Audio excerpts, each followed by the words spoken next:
come up with like a music intro yet Oh, for we, this. we I'm really disappointed in us because that's going to be more your music purview. You're people. far more the creative one than I am. I know, but you really enjoy music as well, so That is we're true. catch That is 22, but we're true. late. That is true.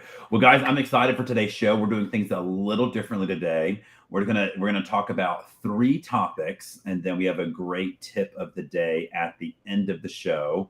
So let's just jump in. We have a lot of things to discuss. I am Jason Poole, travel advisor with Cruise Planners. Love talking about all things travel.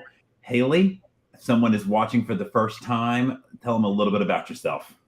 My name's Haley. I own Hospitality with a Flair, which is a hotel sales support company. I travel blog and just talk travel with Jason most of the waking hours of my life. I love it. I love it. So, guys, Internet breaking news. the story that is breaking the travel forums, Facebook groups, my texts, DMs, emails flooded about what is going on with Celebrity Cruises and the update to the butler services in the retreat. If you don't know, the retreat is the name of Celebrity's suite program. It's similar to Norwegian's Haven, MSC's Yacht Club. And a unique benefit of the retreat versus some other suite programs, and MSC's is kind of this way too, every suite gets a butler. And Celebrity calls them the personal retreat host. But for the sake of this conversation, we're going to call them butlers, but Celebrity calls them the personal retreat host.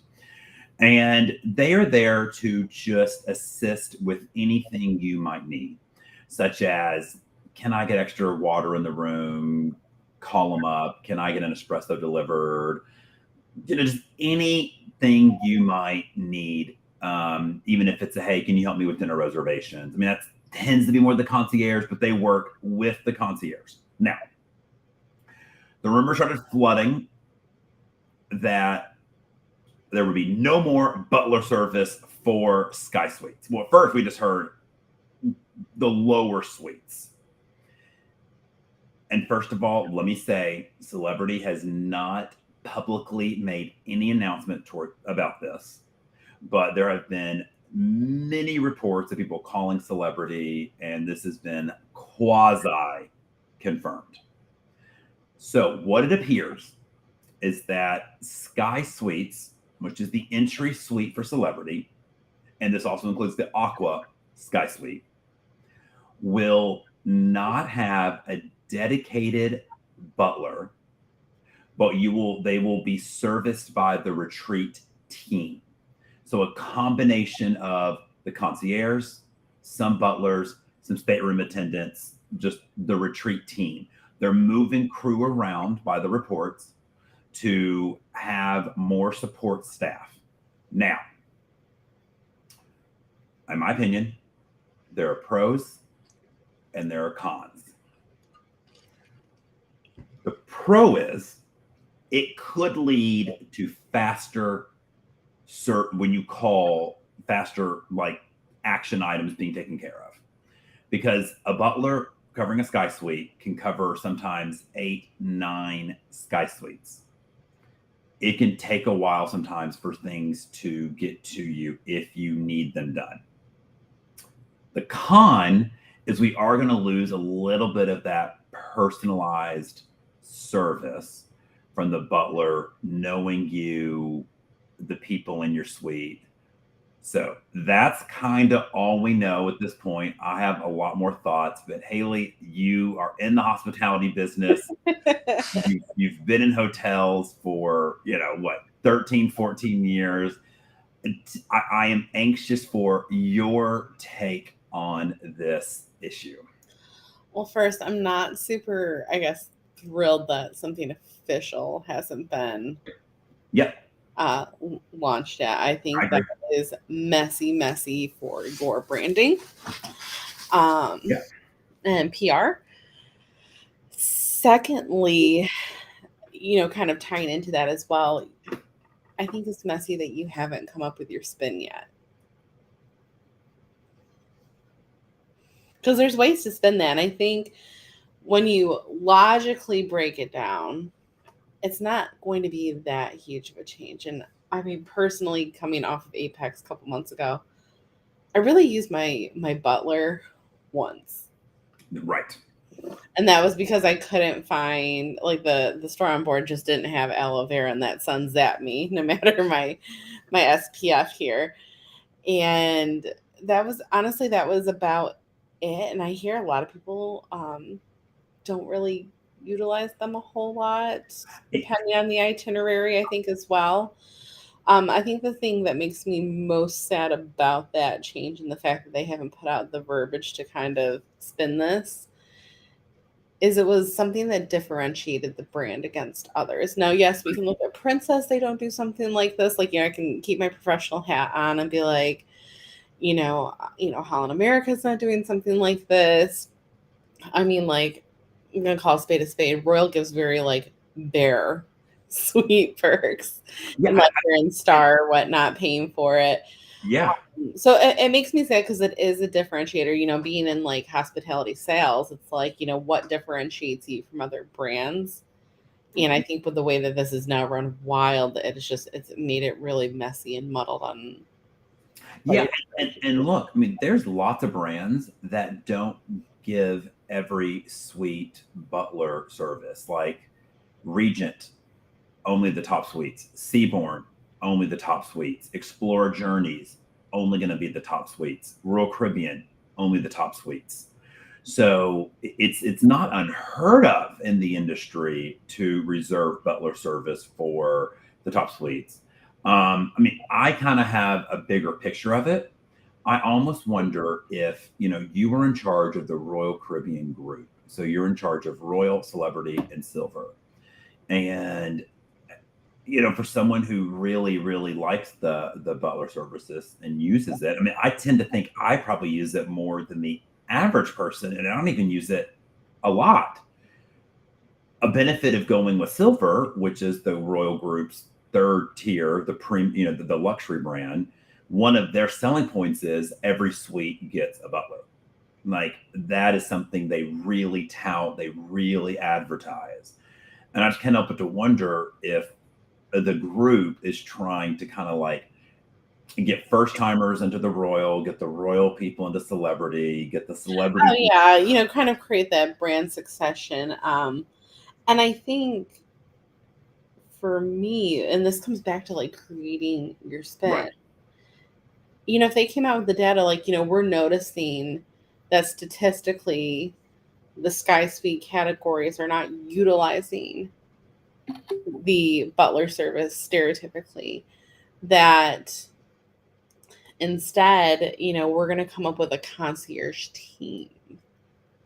And then, like, the Sky Suites have a concierge team. Even the Celebrity Suites get a concierge team. And I think that's such a better way to brand that. I'll be honest, my last couple cruises, I felt like I used the concierge a bit more than the actual butler. Because the concierge are the ones that have the access to the restaurants. They have more pools. So I do think from a day-to-day perspective, I don't think as much has changed. You're going to lose a little bit of that personalized service. But if you still want to order espresso in the afternoon, you're going to call, it will be brought to you. If you need extra towels, extra water, you want some more Coke Zeros in your mini fridge, they're going to do it.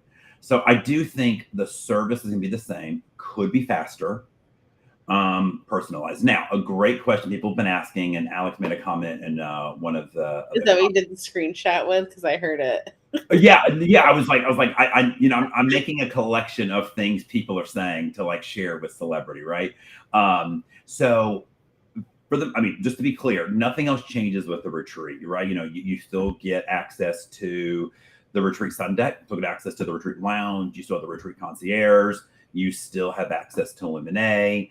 The points are the same. You still get the free premium drinks, free upgraded Wi-Fi, lots of onboard credit, et cetera, et cetera, et cetera. So I do think from a day-to-day perspective, nothing's really going to change.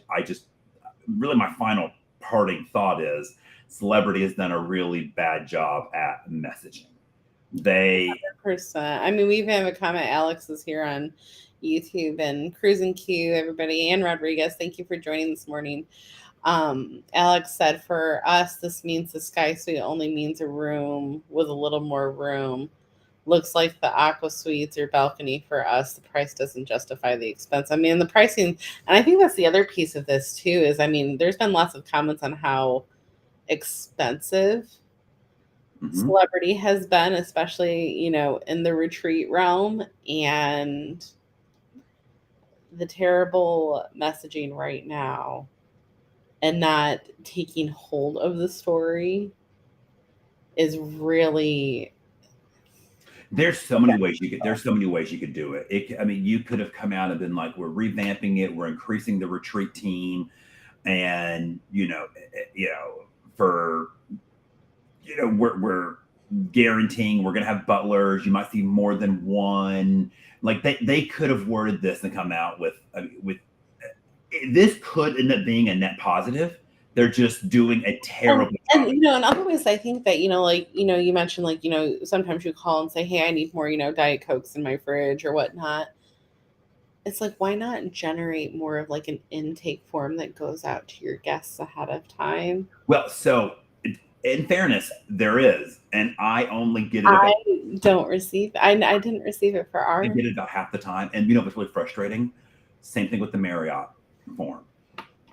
I always request X, Y, and Z with Celebrity. Just like when I go to Marriott, I always request a few things. It is never done. See, I never have the problem with Marriott. Like, it's always there when I go there. I think like once I can say it's never there. Now, once I'm there, I'll message on the app and they bring me, but like it's like Celebrity has the form. I get it about half the time, but then there's never like the follow up, and it's even like a piece of the app integration where you can, like, when you're doing your web check-in and it's a suite of flag, like mark your preferences, mark this, and how often do you want that refreshed? Because coming from the hotel side, when I look at the way that they've changed housekeeping situations, and I mean, we all know my thoughts on on some of that, but it's also anticipating the needs so you can plan for it.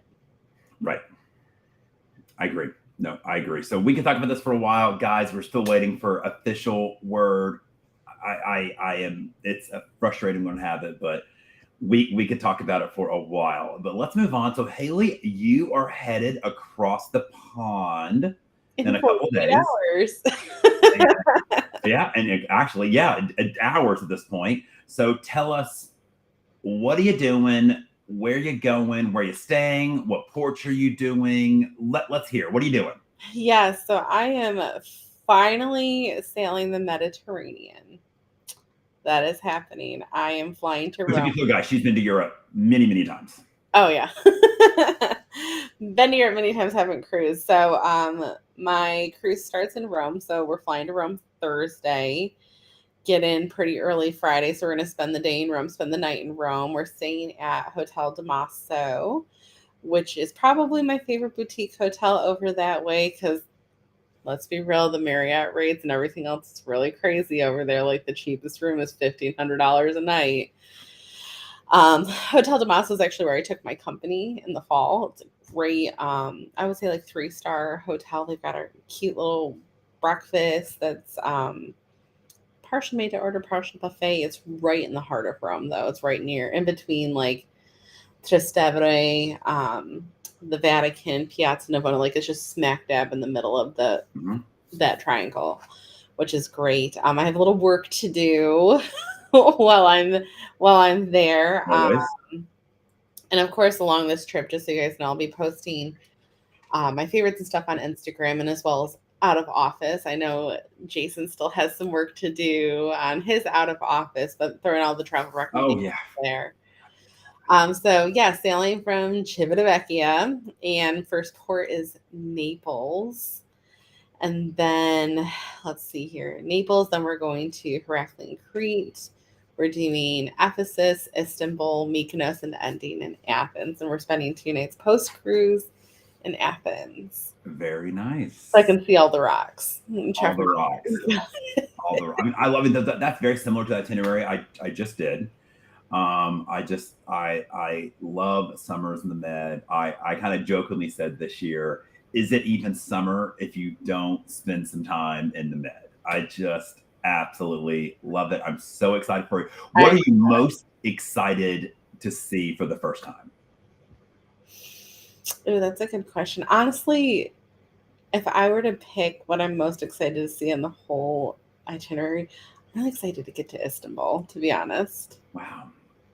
Wow. I know that that's like, for me, it's just like that culture piece. Like, I'm looking forward to my little beach club in Mykonos, of course. And, this half day boat snorkeling thing we're doing in Crete. And, we have some fun stuff planned for Naples. And of course, Ephesus is on the list, but Istanbul, it's been a lower range bucket list item for me because it's truly that, from what I've read, what I've seen, and depending on what parts of the city you're on, there's really this East meets West clash. Yes. In this city. So that's just it's been something that I've really just wanted to. Istanbul was it was intense when I went, but it was also, like, I remember it was the Muslim holiday. I mean, it was. Oh, I'm sure it's still going to be crazy because you look at it on the map, it's literally at that precipice. Oh yeah, I mean, no, we did a boat tour under the bridge, and it was like Europe over there, Asia's over there. So it's intense. Yeah, Olivia's very excited, especially to do a lot of the Greece things because she's very much into Greek mythology and reading all about that right now. It's funny hearing a 13-year-old going on about Icarus and Athena and all of it. So we're really excited from that point of view. This is our first time, and actually I should probably mention this. It's on Princess. Right. I just realized, I'm like, oh my gosh, I'm talking about this cruise and I didn't mention it. Princess. I have not been on Princess since I was 16 years old. And which princess ship are you on? We are going on Enchanted Princess. So one of the newbies, and it's medallion class. I actually am working on a YouTube video. We got our medallions in the mail. Nice. So definitely going to kind of weigh that out. There's going to be YouTube videos kind of doing some comparisons. I have my initial thoughts. I think it's going to be elevated classic cruising. I don't think it's going to be quite the modern vibe that Celebrity is. I would agree. But I'm super excited. There's some really neat features we're looking at sussing out between their like premiere packages and whatnot that we have. But I think it's going to be fun. I cannot wait. I cannot wait to follow along. All right, guys. Topic number 3. So Haley and I kind of hinted at this recently, and I did a poll on my Instagram late last week. So one thing Haley and I talk about nonstop are like loyalty programs. Like, what's the best use of this? Is it better to book this hotel or this hotel a little bit more and get the points, or airline? Like, we discuss loyalty all the time. And we were kind of talking last week about just kind of casually which status is more important. And I'm not going to, for the point of this discussion, I'm going to say, like, we can kind of break it up to the casual traveler and to like the professional traveler. Yeah, I think that's kind of where we put it, because when Jason and I were talking, your option is airline, and I was just like, I would say that, but I think there's also an asterisk depending on the type of traveler you are. Okay, so I'm going to be. I will state my claim, and then we will let Haley offer her rebuttal. I say, for the casual traveler, semi-professional / casual traveler, and the road warrior, airline status means more no matter what.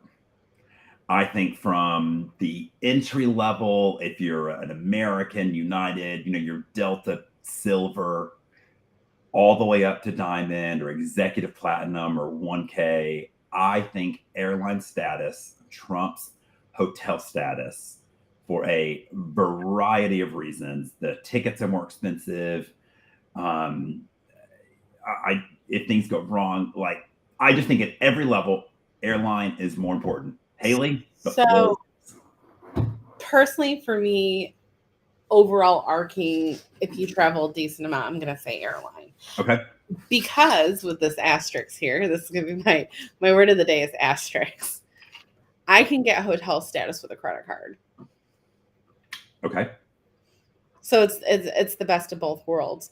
But on that other flip, if you're somebody that's not traveling per se a whole lot internationally, it's kind of a family trip scenario where, Southwest can have its appeal with its free baggage. You could still get some airline perk by getting like a more basic airline credit card because there are perks with that, and that is a tiebreaker in some situations.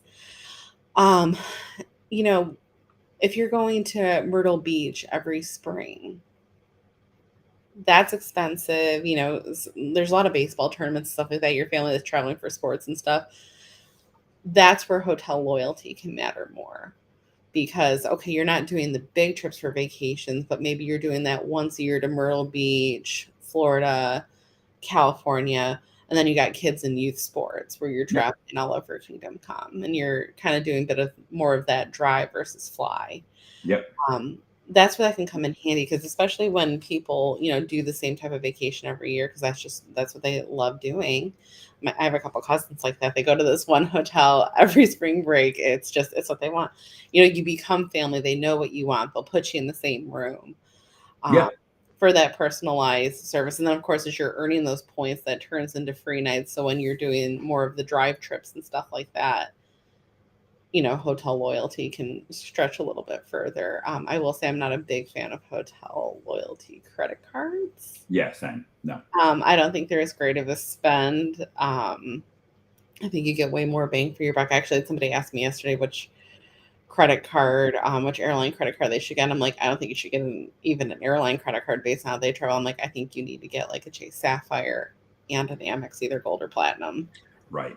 And double it up that way. So it's a big asterisk. But I mean, overall, if you're somebody that's traveling a decent amount, like having that, platinum diamond medallion line when there's weather issues and flights are getting delayed, and you're only waiting for 10 minutes and can do a callback versus I think about if something goes wrong with the hotel reservation. I mean, unless you are in a city that is a crazy weekend, like Taylor Swift's there in Nashville, I mean, it was just insane, right? Unless you're that, like, there's usually going to be other hotels that you can get to. Like, it's not as catastrophic if something goes wrong, right? Like, I think about when a friend of ours was joining me in the Med last summer, and his room was not ready at the Addition. They put him at the W, right? It was just like no big deal. They just walked him, put him in another hotel, honored the rate. It was fine. With airlines, if things go wrong, it is much more like catastrophic, bigger ticket amount. You're on a schedule.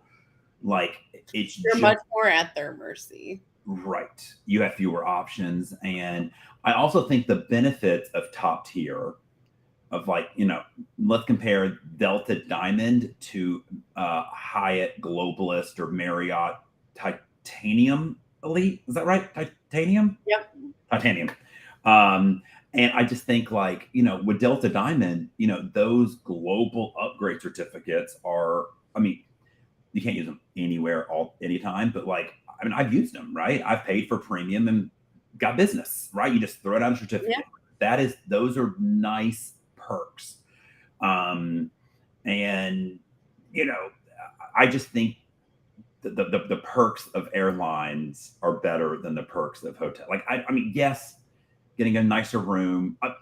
Haley, did I call you? And was I excited when I was at the Hyatt in wherever the heck I was in Florida, and they gave me basically an apartment? Remember, it was massive.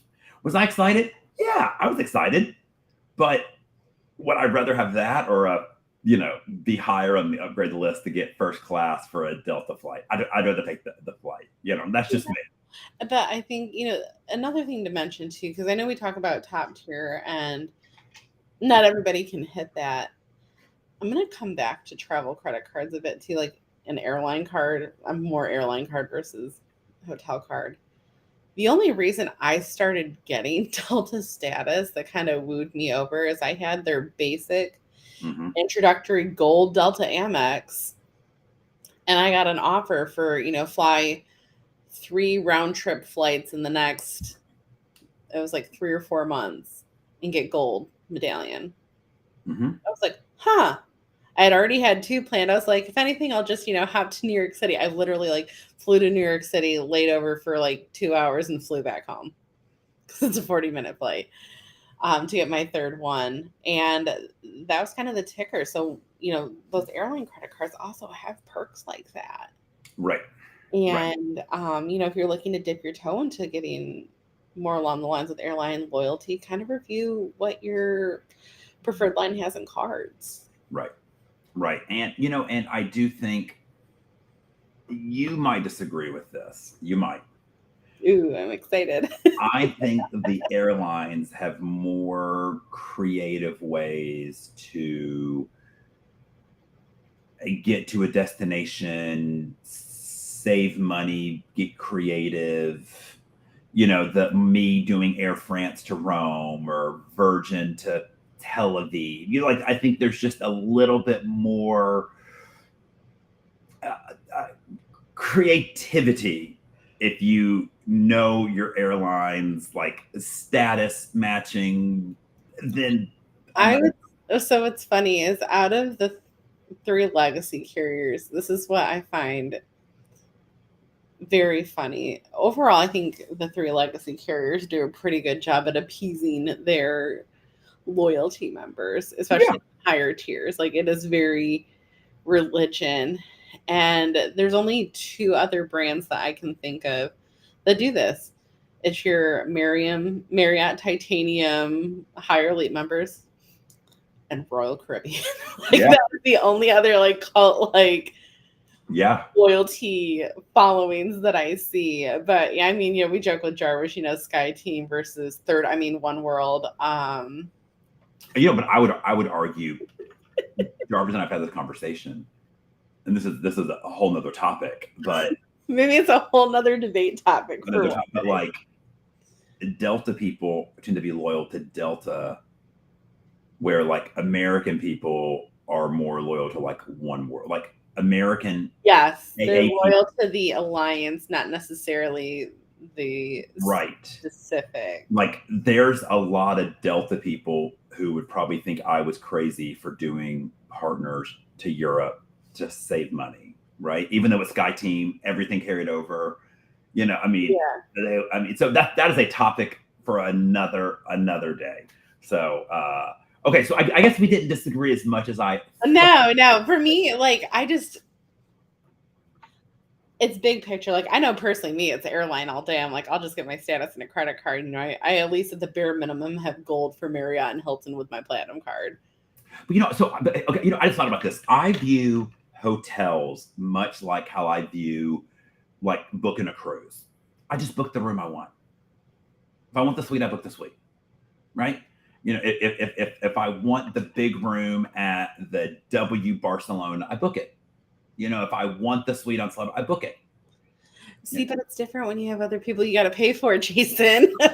No, absolutely. I'm just saying, I just think, some people rely on, like, in Cruising World, for example, they'll book the balcony and they'll hope for a move up bid to get into the suite, and they hope their status helps them, right? Same thing as people like, oh, I'll book the cheap room at the Marriott and I hope my status gets me a bigger, what a lot of people think too is when they book that cheapest room at a hotel, they think they're going to get that big upgrade, when a lot of times it's a category upgrade. Oh, right. It goes from you could book a better view. City, like a regular King Standard room, or the next step up was a King Standard, same room with a Central Park view. Right. That's going to be your upgrade, not the King Standard to a King Suite. And yeah, people do this in Cruising World. So, all the time. celebrity It's like does the category upgrade. category upgrade. So they think they can book aqua class and get a suite, or they think they can book a veranda and get like aqua. It's like, no, you're from an A2 to an A1, just a better location. So we could talk about this for a while. We are going long. Haley, you have a great tip of the day. I do. I'm very excited about this. So you've heard Jason and I talk about how we use either Kayak or Google Flights to kind of randomly search. I mean, I even go in there and I'm like, do you know what? I have some free time this week. Olivia's at her dad's. Let's just go Rochester to anywhere. Yep. Sort of done by airline. So Google Flights, I'm a bit of a Google Flights stan, has a plugin. So this will be, if you are in Chrome especially, and go to your extensions, it is called Travel Arrow. Love it. What that's going to do is when you are searching for flights, it's going to scour all the websites, minus Southwest, because Southwest doesn't pull the Google Flights, and tell you if there's any promo. You know how sometimes JetBlue has that, like, save $50 on your next flight with Summer 10. That will show up as a drop down while you are looking at Google Flights, and it's a free extension and add-on, just like the Legroom one. So make sure you go add that to your Chrome extensions. Might save you a little bit of money. I love that. Well, guys, that is a wrap. Next week, I'll either be solo or I'll try to bring on a guest host. You will be in the. Where will I be? And then, I mean, you're welcome to join. Of course, if you can do it, you're welcome. I would love to see you in the background. I think I'll be in Crete. Okay, yeah, I've not been there, so yeah, I'm anxious to see your take on it. Well, guys, thank you so much, Haley. Safe travels. Make sure to follow Haley at Haley with a Flair on all the socials, especially Instagram. And Haley, safe travels, and we'll see you soon. Thank you. Bye, guys. Bye.